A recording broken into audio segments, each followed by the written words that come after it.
Welcome back to church, man. We're so excited to be back and to be talking to you today. We have a special. We always have a special, but we got a Always special special. topic we're talking about today. We're gonna cover kindness. Yeah. Man, this is a topic. I don't know. We kind of did a brainstorm, Jason, and came up with this one. I forgot whose list this came off of, but this is going to be an awesome topic. And in the vein of kindness, let me tell you that in life, my father told me this. In life, you're going to have, maybe one, two, or three people in your life that will be true friends to you. They will really stand by you. They'll really, when things go bad and everybody else disappears, they're going to hang in there. And in your lowest moments, they will show you kindness. And it is a life-changing experience. And it's my prayer for everyone out there that you find that person. I have the privilege of doing this podcast with one of my people. And I'm telling you, over the course of my life, man, I've had some great friends.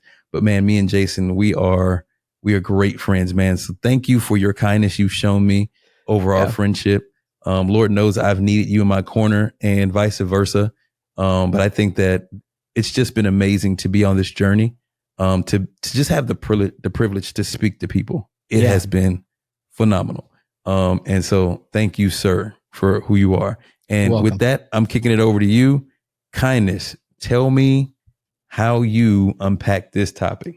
Well, so I feel selfish whenever we talk about it on the pod, but I would be remiss if I didn't also echo that you are one of my people. And I think, Delia, my wife, is one of my people.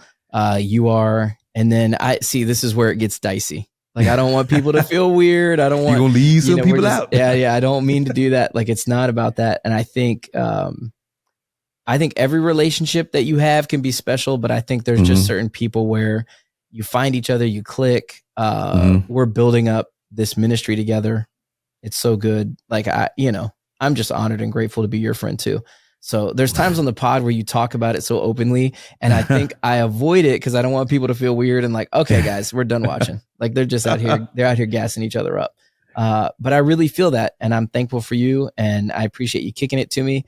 In terms of kindness, I struggle with it.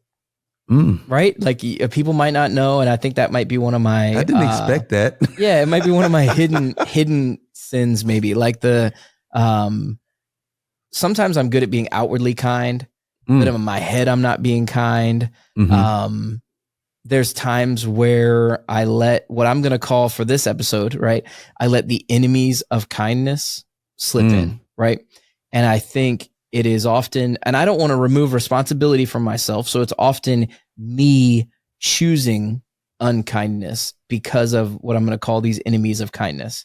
And it's things that I can prevent or things that I should fight against a little more vigorously in my life, like push back against these things instead of letting them dictate how kind I am to others.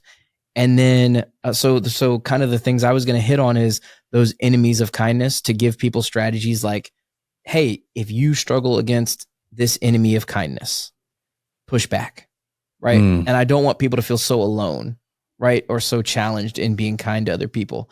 The other things I was going to hit on is just some ways to be kind. Like, once you battle back against those enemies of kindness, what are some ways to do it? And then, as always, I feel like you and I will eventually, and throughout the whole pod, point to Jesus as the example. Let's go. Of kindness. Like, there is no better example.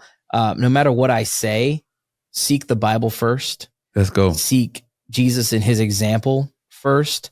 You can go straight to the Gospels and just in most Bibles, look for the red text. And I think that will be enough to what would you say, guide people in ways to be absolutely kind. So if I may, the kind of my list of enemies of kindness, and I was going to do one at a time, but I think like just run them down and just see if any of them kind of hit you. And then I'll talk maybe a little bit about one or two of them, and then you take them and see what you think of that. So the first thing I wrote down, this is in order of writing them down as I thought of them. I'm going to be honest. I wrote these down at 5:45 in the morning Because for those that don't know, I don't know if I've mentioned it on the pod. I have 8 kids. Obviously, I've mentioned that. We added 2 puppies to the mix. Let's go. Recently, right? We have 2 golden retriever puppies named Zeus and Gator, who are awesome, and they deserve no vitriol. I have been kind to them. I hope, I just want to make sure I'm not bearing the lead. I have not been unkind to the puppies. The first enemy of kindness that I thought of at 5:45 in the morning was fatigue. Ooh. Right? Lack of sleep, lack of energy, it being too early to be nice. These are kind of things culturally, at least in America, where I feel like we do that a lot. Yeah. I'm too tired to be nice to somebody, or sorry, I'm just so tired. Right? When we're unkind to somebody, we kind of make that excuse. So fatigue was the first one I thought of. The second one was disappointment. Right? So when we feel like we're overwhelmed by something, or maybe jealous of something somebody has, they can both lead to disappointment. When I'm overwhelmed, I'm disappointed that I couldn't conquer this thing. When I'm jealous, I'm disappointed that I didn't measure up compared to this person. So then disappointment can lead us to be unkind to those around us, right? And there's often collateral damage in relationships with other people with these enemies. So fatigue, disappointment can also kind of look like another enemy, which is frustration, right? Maybe your pride is hit. You're frustrated with where you're at or where you're going, or you didn't get that job that you interviewed for, and you don't know it, but God's opening up an even better door. Come on. Right? And I'm speaking from practical real life experience for myself, but this is true for so many people. Sometimes not getting that job is God's protection. Don't let the frustration hurt your relationship with your family. Come on. Right? Don't let that damage what is the best thing you have going.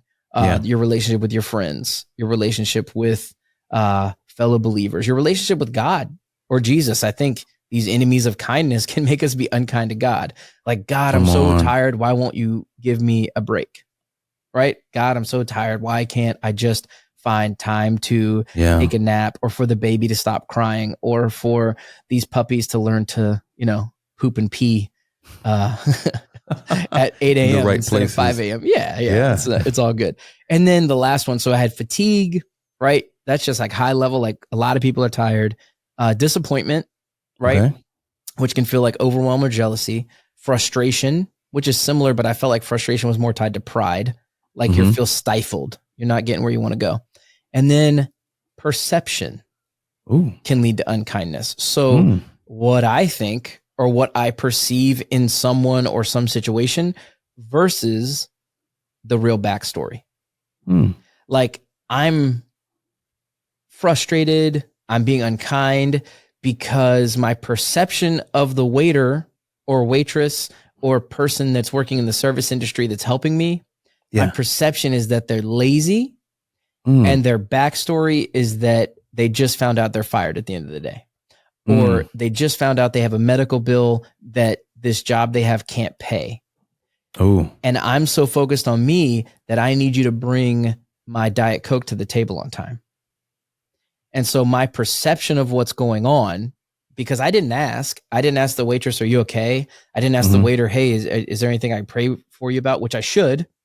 Instead, I focus on me, and I'm unkind. So to me, these are the enemies of unkindness. Right? Ooh. Fatigue, disappointment, frustration, and perception. I'm sure there are more. I know that we could categorize them all different ways, but kind of how I wanted to do the episode from my point of view is what are the real life struggles? Then what are the ways out of it? And then how do we find those ways in looking at Jesus? So there you have it. There's my thesis on kindness, really, or the enemies of kindness.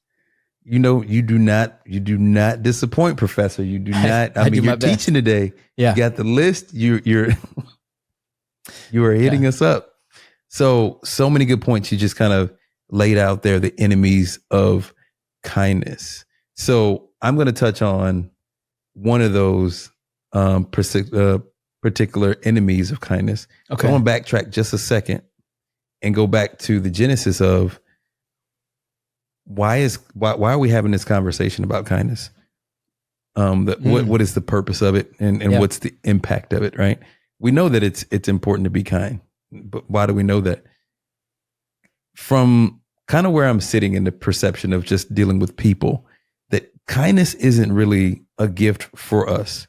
When we receive it, it's a gift, but our kindness really isn't for us. It's for the person who's interacting with us. It's for the people who we interact with. And what I've learned over my years in life and following God is that you never know who your audience is. I think we predetermine who our audience is because you may be having a conversation with your wife, but your audience may be your children. And it may not be all of your children. Yeah. It may just be one of them, right? You may be having a conversation with another professor at school, but your audience could be the two students down the hall observing this, conversation. So you never know who your true audience is, but how you present yourself and how you treat people in every aspect of life, even in those little at the gas station, in the grocery store, every interaction that you have with people, even when you're by yourself and people are watching you because there's cameras everywhere, right? Like you come home, kick the dog. Yes, nobody saw it. Ring saw it. Yeah. Vivian saw it, ADP, somebody saw you do it. Right. And in life in general, God sees everything. Right. I was going to say, you always have at least one person in the audience. Come on. So God sees everything. So the importance of kindness is how we live out this life that God has kind of set before us. That we are to show the love of Christ to other people. Do unto others as you would have them do unto you.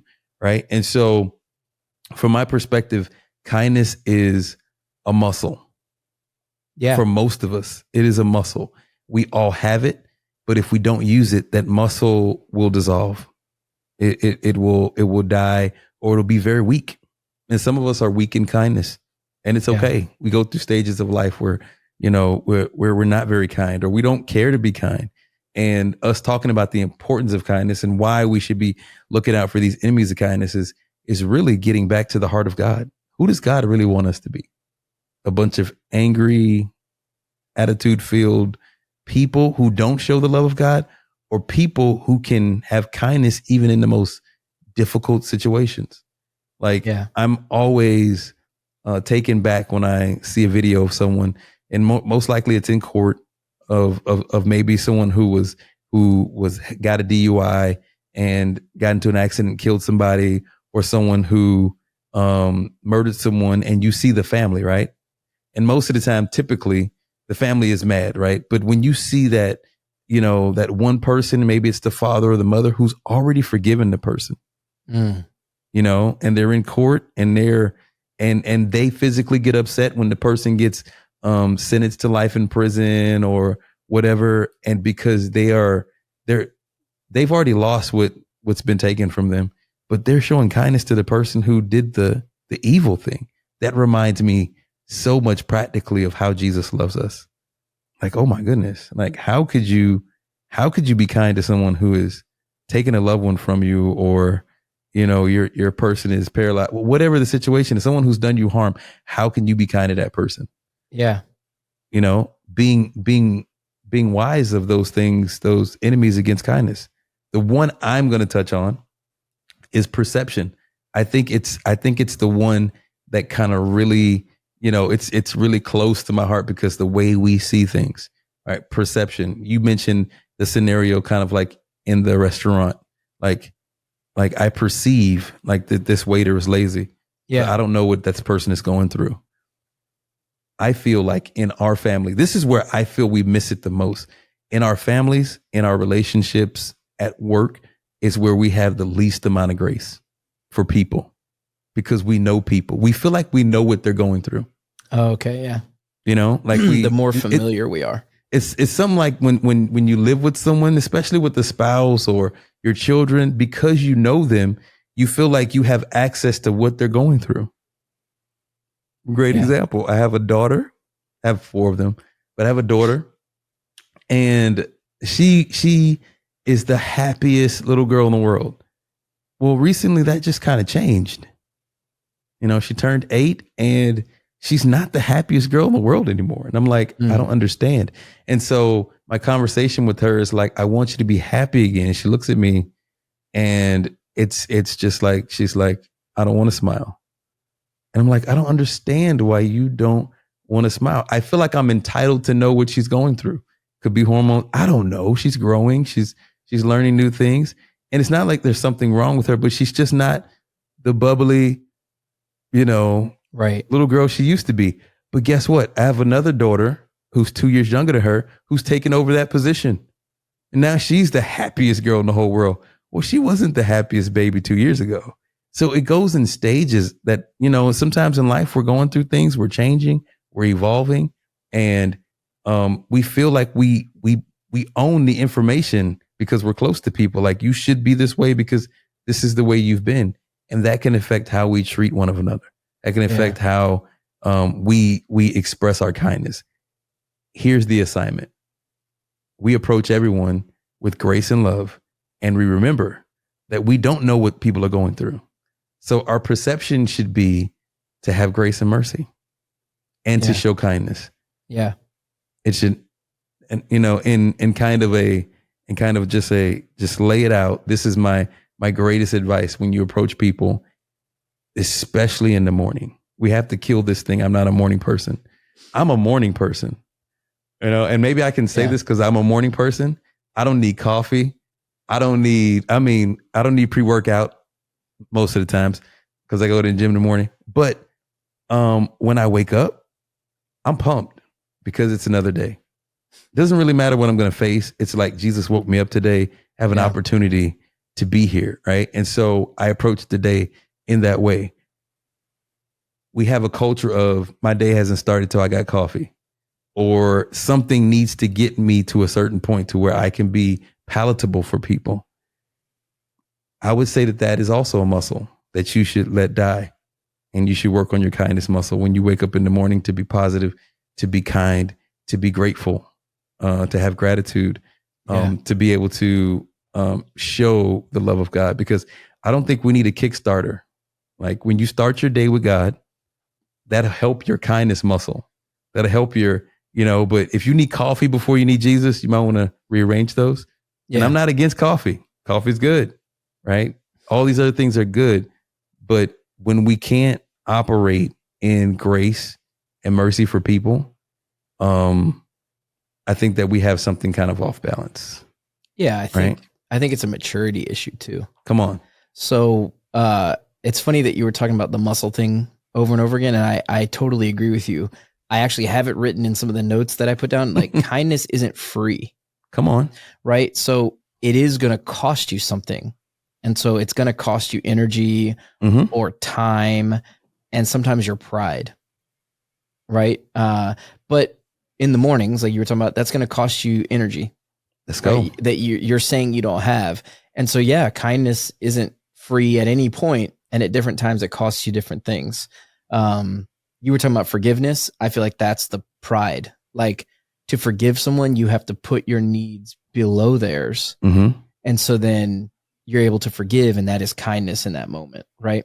But I totally agree with you. The kind of, I think there can be combinations, right? Like, I'm tired, I'm fatigued. So then my perception is affected by that. You come home from work and you're not tracking your daughter's backstory, maybe, like we talked about before, to kind of conquer the perception. You're not thinking to ask, like, hey, what did happen at school? Yeah. You're just like, hey, chill, like, calm down, or like, hey, get out of my face, and I think sometimes when, as a parent, when we're annoyed, right, especially by a parent, or talking to a parent, when you're annoyed, I think what you look for is attention seeking, right? The kids are looking to you or at you, towards you for like reassurance. Yeah. Everything's okay. And then if you are kind enough to continue building the relationship with them, they'll bring what they're dealing with to you in time. Right? Like, they're going to talk to you, just maybe not always in your timing. And I think that's true of everybody. Like, you give out kindness and people aren't always going to reciprocate it right away, because there's so many things, like, they're dealing with the enemy of perception, they're looking at you like your kindness is fake, right? Maybe you throw up a high five and somebody doesn't reciprocate. Well, that doesn't mean they're evil. That just means like they're hesitant. Like, well, you see this in kids sometimes. This person's high fiving me and I don't get a lot of high fives. What's going on? Right? Yeah. Because culturally, this is why this episode is so important, is as a whole, we've done this thing where kindness is no longer a commodity that we need to mine more of and give out to the world. Come on. It's now this like scarcity that no one deserves. It's like this thing that we need to protect and only give away once you've earned it over like a long period or something. Like kindness is no longer the first thought. It's the second or third after, oh, is this safe? Oh, is that, is this dangerous situation? Or like those kind of things. And to me, that's a problem with leaning away from God and leaning towards ourselves as a culture. So with kindness, the challenge that you listening will face, and that you and I, Warren, will have to always be going after aggressively, I think, is being kind first. Come on. So to fight those enemies, you have to go first. Come on. And maybe you don't. Maybe you come across a kind person. But man, there's now video evidence with social media. There's like video after video of someone surprising someone else with some kind of money, or like they're looking for kindness or something, and then they reciprocate with like, well, it turns out I'm a millionaire. I just wanted to see if somebody would be kind. And then the weeping that ensues from the person that was kind. And I have to think, why is that? A little bit because maybe it's just uncommon. It's uncommon. And I'm not saying everybody can give out money, but what I'm saying is sometimes like a hug from somebody will make that other person weep. And like, why is it that a hug is making you weep instead of bringing joy? Yeah. It would have to be because you're experiencing something that is uncommon. Yeah. And so that's it. That's why these enemies, and can I just clarify one thing? All of the enemies we listed, right? It's just straight up sin. Come on. Like it's Satan attacking your life and I knew you were telling gonna you, get there. Yeah. It's just telling you this is okay because you're tired. Yeah. This is okay because you're disappointed. It's okay because your perception is probably right because you are so smart. Right? Or you've seen this before. You know what's going on. It's this pride, hubris. It's like, and hey, that frustration you feel, that's valid. And so here is the cultural danger that I see sometimes. And I don't think this is all bad. So anybody listening, the next thing I say, let me just caveat for a moment and say, I'm not attacking any positive outcome that this kind of mindset is seeking, but the be kind to yourself first is like, to me, such a dangerous cultural norm that is building, right? Like self-care. I believe in self-care as long as it is secondary. I would say I really should have measured this and thought about this before I said it out loud. As long as it's secondary to caring about other people. Let me push pause there for a second. So let's see if you agree. I don't know. So see if you agree with this. So believing in self-care, and it's important. Trust me, I promote self-care, but self-care does not mean care about self only. Yeah, exactly right. And I think that's what people do. So I think that's it's kind of the connotation of self-care. Care about self only and forget everybody else. That's not the goal of self-care, right? Right. Self-care is to make sure you're taking care of yourself, but it also incorporates being healthy so you can be healthy for other people. You can't pour from an empty cup, therefore fill your cup up, but you're being filled so you can pour out. Yeah. Right? So I would say fill your cup up and then don't look around and like hide the pitcher from other people. Like, hold on. I'm only going to fill me today. Sorry, guys. And I think maybe that's what happens. I think what people, the reason I'm encouraging this isn't because like, I hope people get emotionally hurt by someone else, or I hope that they forget self-care. And so then they walk around damaged. I think the key that we forget is when you care about other people, they do care about you. Like if you care about other people in mass, like just the breadth of most people you interact with, I'm not saying every single person will treat you well. In fact, that's not why you should be kind, is because you expect it back. But what you'll find over time is if you love people, you no longer have to worry about loving yourself. Come on. They will love you. Like that is how people work, is when they find someone who really cares about them, they typically will want to pour into that situation. Or so I have found. And I understand, by the way, there are people listening who immediately in their car, in their earbuds, in their brain, they're eye rolling and like, well, yeah, but that's not true all the time. Like I'm very kind to this person and they're still mean to me. I'm very nice to my sibling and they still take shots at me. I'm very nice to my friend group that I call friends and we still make fun of each other all the time in a way that hurts my feelings. Well, like I know that it's not true all the time, but across time and space, if you choose to be kind to people, regardless of whether they are kind back, you will find that those things are reciprocated, right? Because I think what you'll do is you'll have discernment, hopefully, about let's find more mature friend groups. Let's find a way to ask, like my perception is my sibling is upset because of this, and maybe it's this other thing. Find out about somebody's backstory, like we talked about before. Yep. And then when we remove kindness, like when we take kindness away because of any enemy, like let's say I haven't listed it yet. If you could think of a reason you're removing kindness, because somebody deserves it. Just as a reminder, we all deserve to die for our sin. Yeah. So I'm so thankful that God is a God of kindness. Yeah. That he's not giving me exactly the treatment I deserve. And so in return, I will make sure I give people the treatment that they deserve, whether they deserve it or not. Does that make sense? That was like a little bit confusing, but as a Christian, we're called to love people anyways. Yeah. Be kind anyways. So you should be a place, and you and I talked about this a little before the episode, you should be a place where through your kindness, through your loving people, you're a place where people can find Jesus. Come on. Right? You are the church. Yep. So we talked about kind of the name for the podcast, and like, we hope it's a place people can just find Jesus. That's it. What we're saying.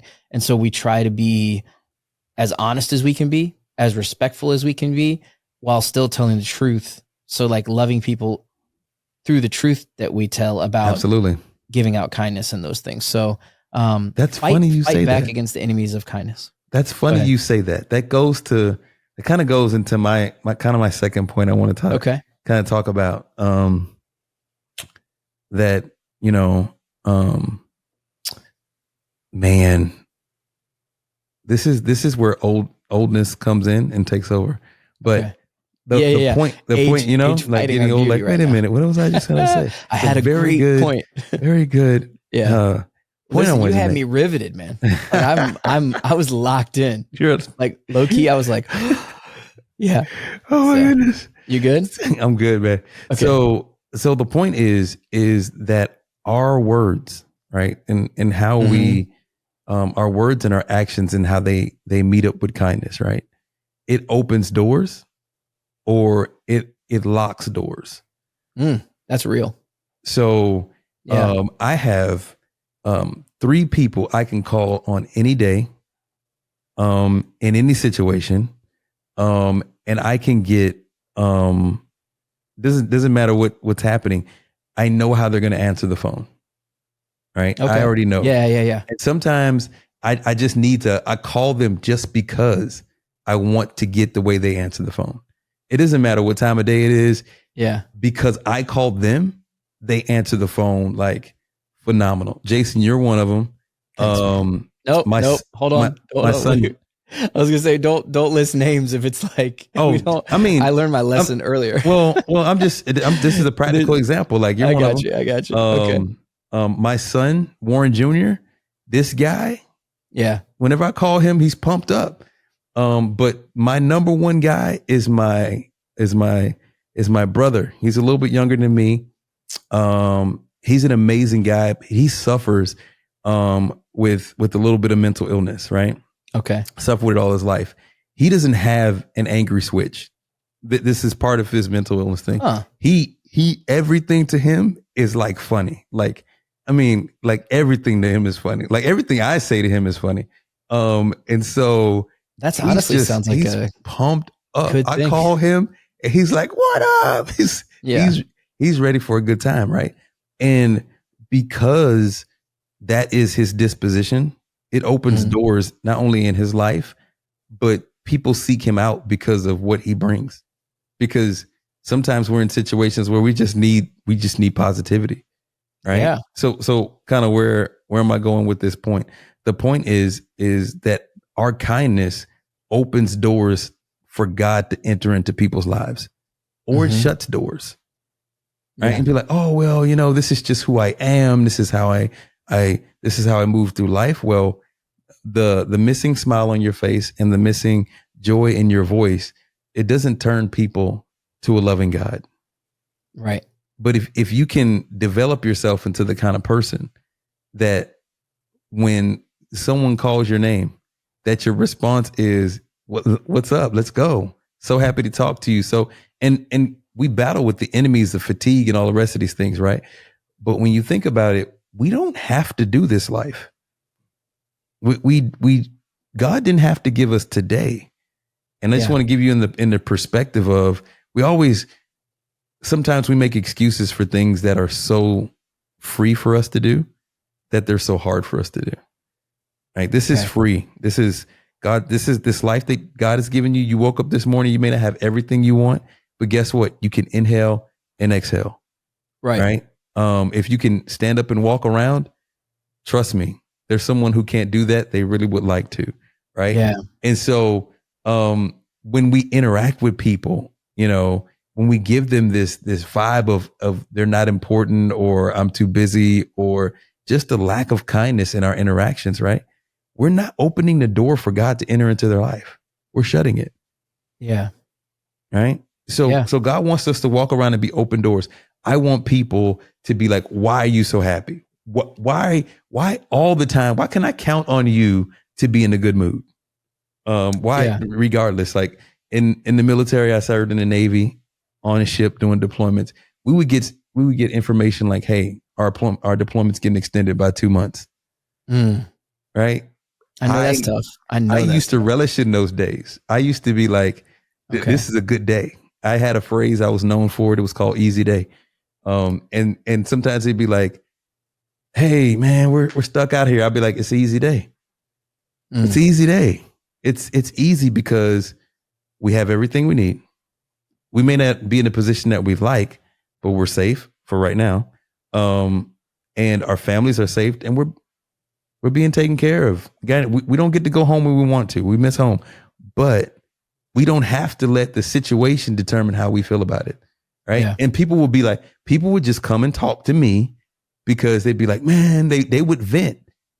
And the thing about being a Christian, and I love growing in Christ and getting Christian maturity, is you learn to be a sponge and take in people's negativity, and you allow God to squeeze it out of you so you don't hold it. Yeah. And some people like, don't talk to me. I don't want to hear your problems. I'm like, yeah, tell me your problems. Because only thing I'm going to tell you is God can solve that. Oh yeah, he can fix that too. Yeah. Oh yeah, I know somebody who's been through that. You'll get through that as well. The end of the story is, it doesn't matter what's happening in your life. God is still good in all situations. Yeah. And this too will pass. Something else will come. This too will pass. And that's just kindness. It's kindness by telling people the truth. Yeah. Like, why are you always happy? Because God's always good. Yeah. That's the truth. Yeah. The truth, being able to speak the truth in all situations. This is the takeaway. You can say anything to anybody as long as you say it the right way. Yeah. You can be kind in whatever message you have to deliver. Whichever way you have to tell somebody. If you have to tell somebody quit whining, you can tell them in a way that they can receive it. Yeah. Right. And you don't destroy them. If I've had to fire people, I've had to lay them off. Right. Yeah. Because of their own actions. Right. But there's a way to fire somebody without diminishing who they are. Right. There's a way to say everything, to communicate everything without being mean or being angry. And so it's by using kindness. I've been accused of being like, oh man, you just sugarcoat everything. And I'm like, man, I'm so glad God sugarcoated my life, because I don't take it as an insult. People are like, oh, you're just a powder puff. I was a master chief in the Navy. Yeah. And people are like, man, you're one of the nicest master chief. You're not supposed to be nice. I'm like, look, man, we wear this tag across our chest that says U.S. Navy. All right. We're warriors. The job is hard enough. You don't have to be harder, right? In situations where you don't need to be. Right. So you can lead with kindness. You can still get the job done, and you can still be kind. Right. I got a third point to that, because most people are like, oh yeah. Kindness doesn't mean you're a doormat. Right. Exactly right. Kindness doesn't mean that you shy away from hard things. It just means you do them differently. Yeah. Right. Kindness doesn't mean that people can take advantage of you or use you and abuse you. Some of that rolls in there. Being kind. Yeah. There's going to be some situations where people take advantage of it, but guess what? Maybe they need to. Yeah. Maybe they're in a position where they need to take advantage of your kindness. Maybe there's no other kindness in their life. But when it starts to harm you, being able to cut people off, and even cutting people off, you can do that in a kind way, right? You don't have to lead with anger, right? The Bible says, be angry, but do not sin. Mm-hmm. You know? And so there's a way, there's always a healthy way to monitor the kindness that you're showing, because so we talked about this earlier. I think if you're a doormat, you're not being truthful in love. Come on. Right? Because if you feel like you're being a doormat, something is unhealthy. Mm-hmm. And so if you feel like you don't have the relationship to be able to talk about it, then I would say that's not actually kind. But that isn't to say people are perfect either. Like, this is a hard one to navigate sometimes, because especially if you're dealing with somebody who's not a Christian, then they're not playing by the same playbook you are. They're not. Right? And they're not using the same rule set you are. But if you want to be in the game of Christianity, that's going to require you to maintain the rule set of Christianity. And that is love others, turn the other cheek, right? Mirror Jesus in what you do in your actions as best you can. Seek Jesus and all those things. But that doesn't mean everyone's always doing that. And so I hear what you're saying. Like, not being a doormat doesn't mean also being aggressive. It just means you don't have to get walked all over before you say what you need to say, or like speak up in those moments. And by the way, I think you and I are hitting on something that is one of the hardest things in life, period, to navigate. Yeah. Right? Like, how do you maintain relationship with someone where they're not going to maintain that relationship with you, or they're going to penalize you. They're going to punish you for you speaking up and either defending your position or just feeling like you need to tell them this. Otherwise it's disingenuous of you. And then one thing I have a hard time with is like, when do you just shut your mouth and be like, I'm going to talk to them privately about this later, or I'm going to kind of let that slide and have grace for that because I know what's really going on. Yeah. That's one thing, especially with my kids, that when I talked about like the enemies of kindness, sometimes I let my frustration win because my pride is taking a hit when my kids are pushing back. And so it just turns into, hey, stop, like just stop talking. Like I can't. And so that's a maturity issue for me.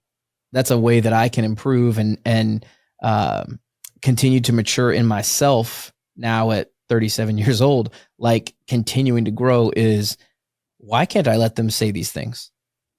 Why is it hurting my pride if they're telling me the ways I have failed them as a parent, even if they're not true? Like, if you guys are listening to this a decade from now, just remember, you guys, like, not all of it's real, what you're saying, how you're feeling. And by the way, shout out to my mom and dad. I know that I put frustrations on them and probably said things to them that I was perceiving it incorrectly. So I was not being kind to them. So my apologies. And to anybody I've been unkind to, I guess now is the time to say it. Like, I don't want to be that way. And I want to work my way out of it. And I don't want to talk about it. I want to show people that over and over again, because I think there's times I'm unkind just because my brain works really fast and my mouth works even faster. Ooh. So my brain comes up with a funny thing to say, and sure enough, it hurts somebody's feelings. And I'm just thinking it's very funny. And I like the 8 people that laughed in our group of 10 people at this party or something. I love that 8 people are laughing, but it really kills me when the one person I took a shot at maybe isn't laughing, or like, oops, and I stepped on it. You know, like I stepped in it. I like hurt their feelings in a way that I certainly would not, if I had known the outcome and really thought about it, I never make that joke. Ooh. But it's like a ripe fruit from the tree that you're like, oh, perfect. I can take this and take a bite of it. Oh, it's poison. You know, like it looked really good. Yeah. And man, I was going to feel awesome. And everybody's cheering me on. And then you bite it. You're like, it doesn't feel good at all. Oh, that's really not good. So, if you're unkind to someone, be quick to ask for forgiveness. Absolutely. Right. So for me, I don't want to jump in and like steal the thunder of what you were saying at all, but I feel like now would be a good place to do like the ways. So we had the enemies, we have like ways to be kind. And this might seem really simple and practical, but like measure what you're doing in life against these 3 things. Are you offering kind words? Are you offering kind deeds? And then maybe the most important one that might be the most difficult for me, are you offering a kind ear? Because you can say a lot of kind things. You can say hello to someone. It's great to see you. You can hold the door for them. But then when they get past the door and they say, man, I'm not good, actually. Are you like, all right, man, well, have a good day. Hope it gets better. Because I could say you offered a kind word and a kind deed, but like without a kind ear, relationships never get deeper. Right? And I think it can take many conversations for people to even trust your kind ear, like that you're actually going to listen. And, you know, I'm a talkative cat. I have been accused in the past of just running my mouth. And so one thing I had to learn, hopefully I have, and continue to work on it, is like, don't always be like that, because you want people to know they can talk too. Like they can come to you and share.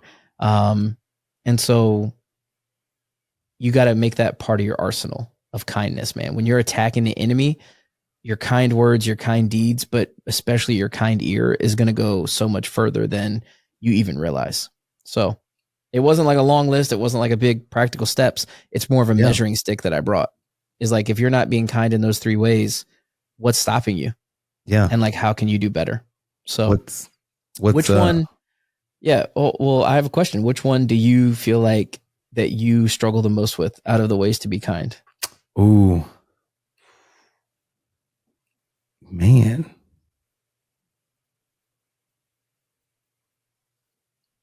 Oh, I stumped you. I don't know. Yeah, you stumped me a little bit there. Yeah. That was a good one. I would say I consider myself a good listener, and that's only because I am very slow to talk. I've been kind of, like ridiculed before, like in situations like, why don't you just snap back? And I'm like, look, words are like bullets. And so I like to think through my thoughts before I say them, because you ever said something and you were like, man, that shouldn't have came out. Like, oh yeah, that's what we were just talking about. Like, yes. Yeah, what you were just saying. 100%. Like, it was like pow, and you're like, ooh, man, that was, why did that like? And here's what's worse. Here's what's worse. There's moments I celebrate that, right? Like bang, and I'll be like, on target. Right. And that's terrible. Like, that's not good. I just want to be clear on the pod. Like, that's funny how I just said it, but that's not okay. Like, yeah, I mean, just like if you're like, boom, shots fired and directly hit. Wow. But then I think sometimes it's like aftermath, right? Like in the moment, it feels really good. But then when you're looking at that person's metaphorical, their dead spirit that's laying on the ground, or you know what I mean? Like you just like, you thought you were just taking a shot, but it turns out there was like some, gas behind it, and there was a giant explosion. You're like, I did not intend that. Yeah. Like that's not what, so you don't know, like when you take a shot at someone, you have no idea how bad the impact, aftermath or outcome impact will be. Yeah. So again, yes, I understand what you're saying. It's funny you said that, because you don't know how long, you don't know how bad the impact is going to be. And then you don't know how long the effects of the impact will last. I've talked and counseled people who their parent, auntie, uncle, someone said something to them when they were teenagers, and they are 40 plus and they're still ruminating about it. They've carried that explosion throughout their entire life. And so I struggle with kind of knowing, like, you know, where my problem spots are in kindness, because I try to speak slowly as I think about it. Just because I've kind of had some trauma from words. Words are extremely important to me. And then I try to listen. I've learned to try to listen without wanting to respond, like just to be able to listen, just to hear the person. So I think maybe my timeliness may be an unkind thing, because sometimes I'm like, I don't know. And people are like, I kind of wanted your feedback, because you ever talk to people and, you know, before you can get the thought completely out, they already have a dissertation about what you didn't even finish saying. It's like, did you have that written already? Did you already have that loaded and ready to go? Did you hear me? And so I think it can be unkind to not to not be able to respond quickly, just because I'm just very careful with words. And so I think that's one area I really struggle in being like kind to people. I'll like stall them out and be like, let me get back to you. I don't know. Let me think about that a little bit, just because I don't want to steer people the wrong way. And sometimes being too cautious in that area cannot be good. Is it because you're avoiding conflict? It's because I think I overthink the effect of the words that I'm going to say. Got it. You know, so you're like, I don't want to say anything because there's a chance this could go bad. I don't want to say anything because I know how I interpret words, and I don't want to leave someone or steer someone in the wrong direction. And that can kind of leave people like, but, you know, and I respect you. You give good advice. You're godly. And I'm like, but in this situation, give me a minute. Like, let me get back to you. And that can feel not good for the recipient. In the moment, it feels like you don't care. Yeah. Do you not care? Do you not have enough time? Yeah. It's just that I just want to be careful with your heart and the direction you're going. And sometimes what means good, the good intention, doesn't feel good to people. And so that's, you know, that's good that you think about that, actually, because I don't think about that enough. Like I'm so quick to offer an opinion. Mm-hmm. Like if you ask me something, I feel like, I hope that I'm measured and intelligent and use wisdom when I speak, but I'm pretty confident in the things. Like if I don't know, right, I hope I just say, I don't know. Yeah. Like that's kind of, I never want to just say something that I'm not sure of, because to me, I feel like anything you say can be measured against you. Like not everywhere's a court of law, but like, there's a reason that's a thing, right? Anything you say can be used. Like anything you say should be measured against the actions you take. Yep. So, but even when it comes to like sports and things like that, anything that, even when it seems something like that might be trivial to a lot of people, and I offer an opinion, I'll want to not offer an opinion on it unless I'm like sure of what I'm talking about. So like hockey is the sport that I've watched the least, but I've spent some time watching it and things, but I would never come up to somebody and be like, what's the best way to skate? I don't know that. I think I could learn it. I don't doubt my ability. I just doubt the amount of time I've spent in it. And I think it's really unkind to lie or like feign to overestimate or like pretend you have a level of confidence when, especially as a professor, this is a thing. My students have questions. It's okay for me to be like, I don't know how to do that certain graphic design technique. Yeah. But here's what I'm going to do. I'm going to go learn it since you're interested in it. And then I'll point you to 3 YouTube videos that are like better than me at it. And I'll have learned from them, and then we'll know. And maybe you'll, as a pupil of mine, even be, as a student, you're going to be better than I am at it. Right? Like you're going to be ahead of the game, because at 18, 19, 20 years old, I did not know what you're about to learn. Yeah. So congratulations. But I think there's humility in that, and it's kindness to tell the truth about that, like your shortcomings, and not let pride get in the way of those things. So I respect that you hold your tongue, because I feel like there's times where I'm excited to offer advice, especially when I was younger. I think now I'm a little more like, I need to measure this against, like, I'll give you advice about this, and I'll give you a piece of evidence as to why you should trust the advice, like from my life. But if I really can't access anything about that situation, if I can't give you any advice, I hope that I will bite my tongue. And I think I do a pretty good job. Like, I don't know, man. Like, what should I do about what this lady said about how I'm growing my plants in my backyard? I don't know. And I guess the one thing I would say is, typically if somebody asks me for advice that I really don't know, like, the details of, I try to at least ask questions, right? Get some of the backstory. So why is she upset about your plants? What? And then at the end, you're like, oh, she's mad because they're red and she wanted them to be yellow, or whatever the measuring stick is there. Like, if you ask people questions, I think that's where the kind ear comes in. Like, that's where it's like, I'm going to learn your backstory instead of the perception of the situation.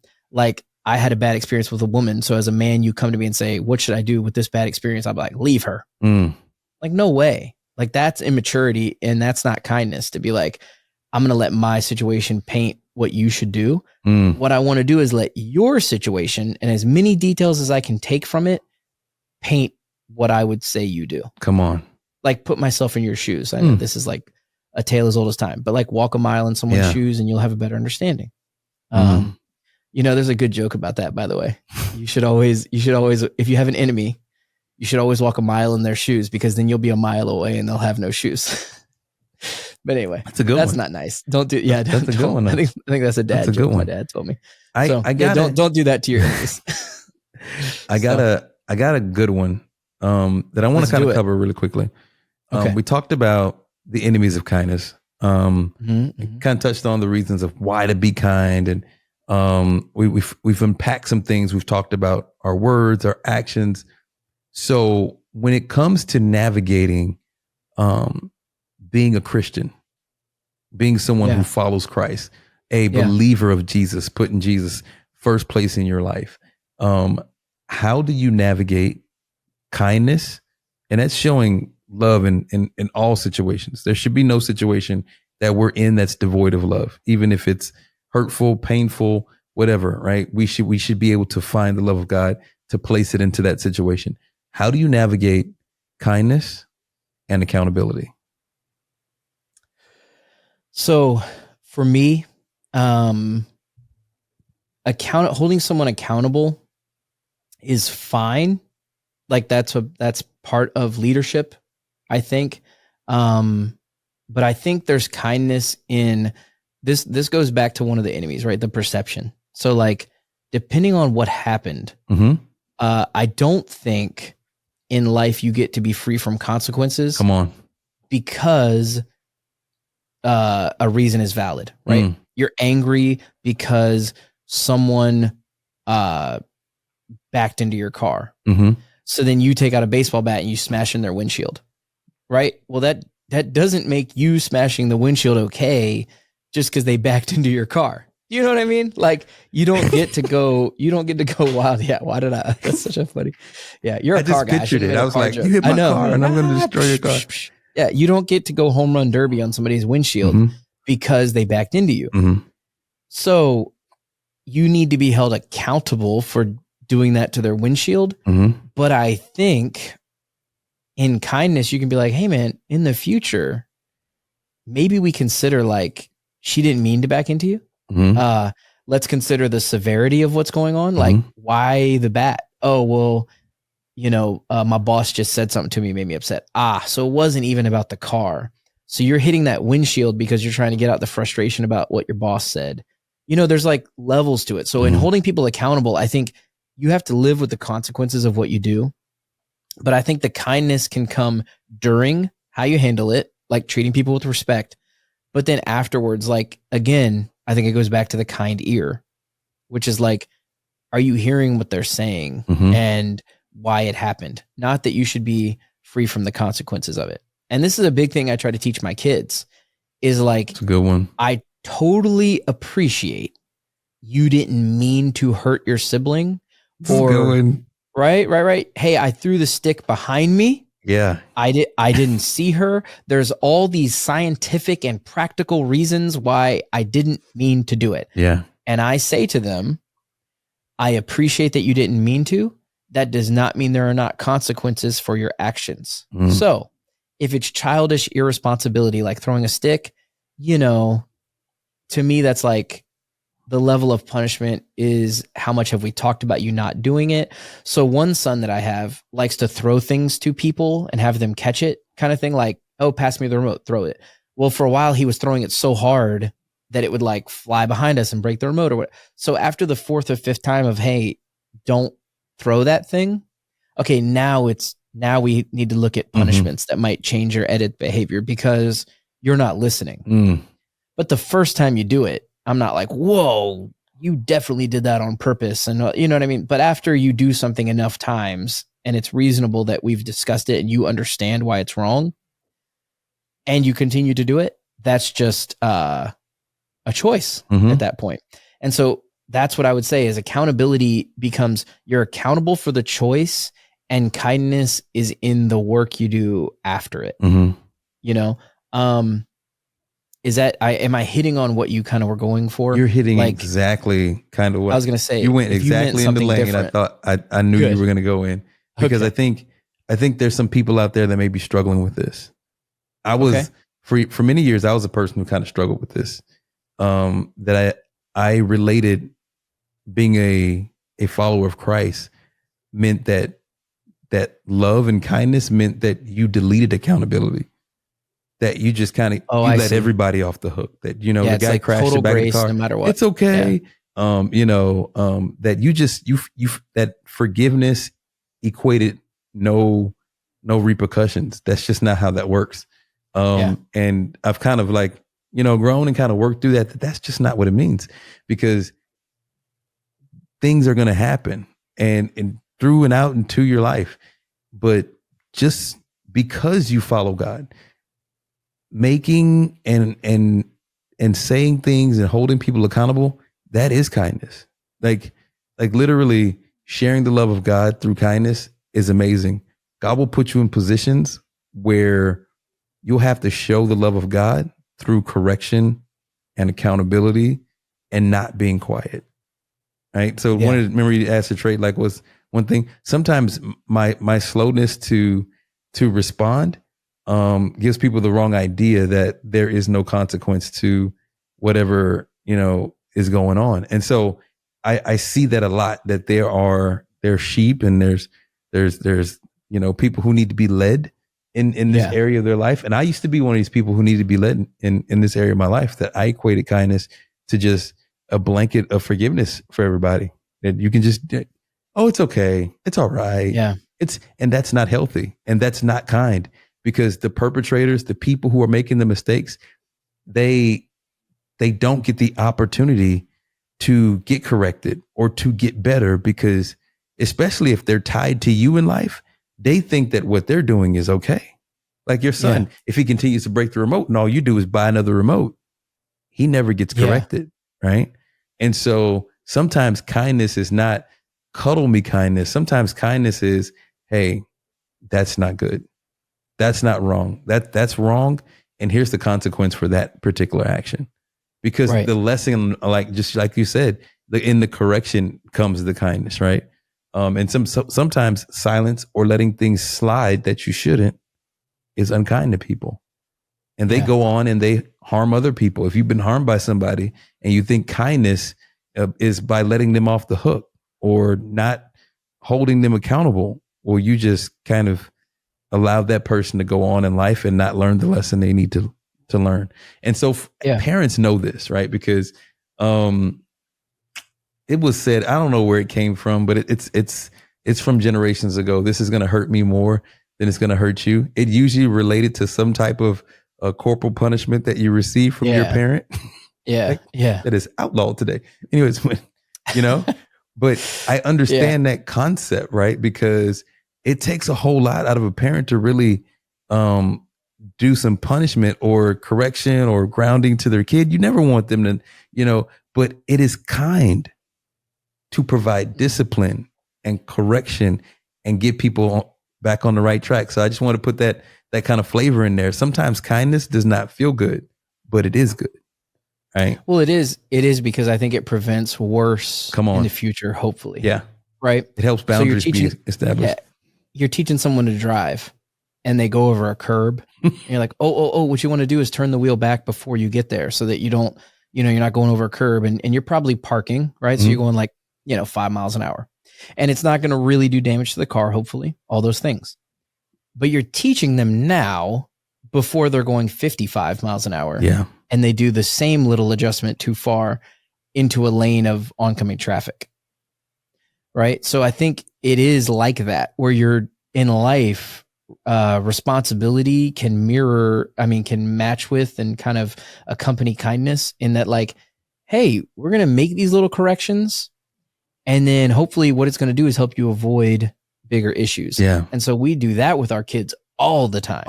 Like all of the time. Most of the corrections we make is because, boy, you stole food from the pantry. But if you steal something from 7-Eleven, that's jail time. Yeah. So like, we don't want you to go to jail. So we're going to make sure you're on restriction now in the household and that you feel just some small measure of maybe a larger consequence later. Yeah. Right. And so maybe you'll edit that behavior and correct it. And it's not always true. There's repeat offenders on kinds of, and we live in a sinful world, in a fallen world, and like that's to be expected. So that's where kindness comes in. That's where grace comes in, like what you were talking about, but it doesn't remove consequences. And I think that's what you were saying. Yeah.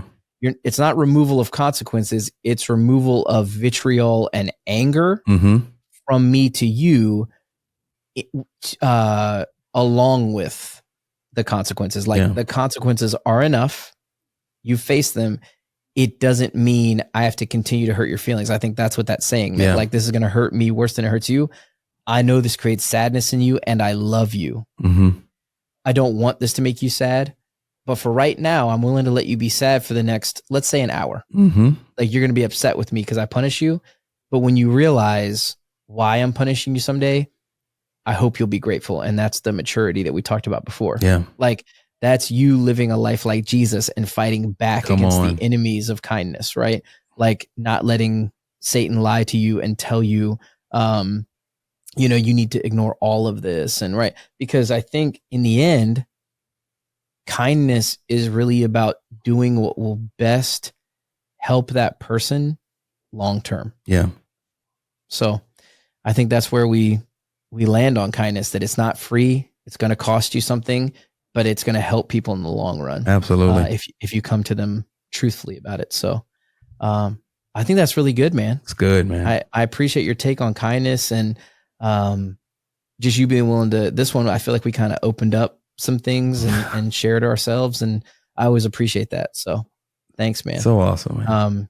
Yeah, let's honor God and pray our way out, and we'll see what happens on the next episode. What do you think? Absolutely. All right.